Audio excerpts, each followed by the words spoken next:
கர்த்தருடைய பரிசுத்த நாமத்திற்கு மகிமை உண்டாவதாக.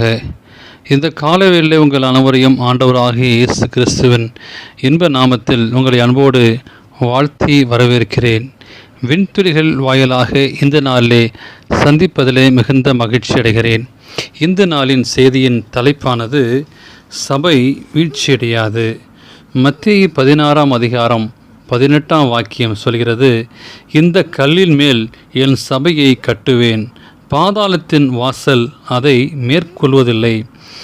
தேவனுடைய பரிசுத்தமான அன்பான விசுவாச பிள்ளைகளே, தேவனுடைய கற்பனைகளையும் இயேசு மேல் உள்ள விசுவாசத்தையும் காத்து கொள்பவர்கள் வலு சர்ப்பம் அவனது சேனை ஆகிறது கோபத்திற்கு ஆளாக நேரிடும். இந்த உலகத்தில் உள்ளவர்கள் தங்களது குடிமக்களாக சாத்தான் எண்ணி வைத்திருக்கிறான். விழுந்து போன சபைகள் அனைத்தையும் அடக்கி ஆண்டி கொண்டிருக்கிறான். ஆனால் ஒரு சிறு கூட்டம் அவனது ஆதிக்கத்தை எதிர்த்து கொண்டிருக்கிறது. அவர்களை இப்பூமியிலிருந்தே அவன் அழித்து போடக்கூடுமானால் அவனது வெற்றி நிறைவடைந்துவிடும். இஸ்ரவேல் புத்திரரை அழிப்பதற்கு எப்படி அஞ்ஞான ஜாதிகளை அவன் தூண்டிவிட்டானோ அதே போன்று வருங்காலத்தில் வெகு சீக்கிரத்தில் தேவனுடைய மக்களை அழிப்பதற்காக துன்மார்க்க சக்திகளை தூண்டிவிடுவான். அவர்களது ஒரே நம்பிக்கை தேவனுடைய இரக்கத்தினால் இருக்கிறது. ஜெபம் மாத்திரமே அவரது ஒரே பாதுகாப்பாக இருக்கும். எஸ்தர் ராணியின் நாட்களிலே நடந்த ஒரு சம்பவம்.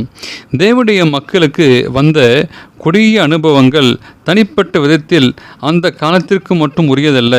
காலங்கள் நெடுகிலும் உலகின் முடிவு நேரம் வரை உற்று நோக்கி வெளிப்படுத்தின விசேஷம் வலு சர்ப்பமானது ஸ்திரீ மேல் கோபம் கொண்டு தேவனுடைய கற்பனை கைக்குழல்களும் இயேசுவை குறித்து சாட்சியுடலுமாகிய அவருடைய சந்ததியான மற்றவர்களுடைய யுத்தம் பண்ண போயிற்று.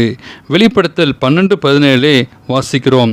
இப்படிப்பட்ட உறுதியை கூறினார். இப்பொழுது உலகத்தில் வாழ்ந்து கொண்டிருக்கிற சிலர் அந்த வார்த்தைகளில் நிறைவேறுதலை காண்பார்கள்.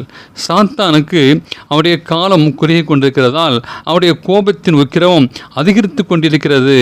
அவருடைய வஞ்சகத்தின் அழிவின் வேலைகள் இக்கட்டு காலத்திலே உச்சக்கட்டத்தை அடையும். எனவே மக்களை வஞ்சிப்பதற்காக சாத்தான் தன்னுடைய அற்புதங்களை நடப்பிப்பான். அவனது மேலாண்மையை மிகவும் உயர்த்தி நிலைநாட்டுவான். சபை விழுந்து போவது போல் தோன்றும், ஆனால் விழுந்து போகிறதில்லை.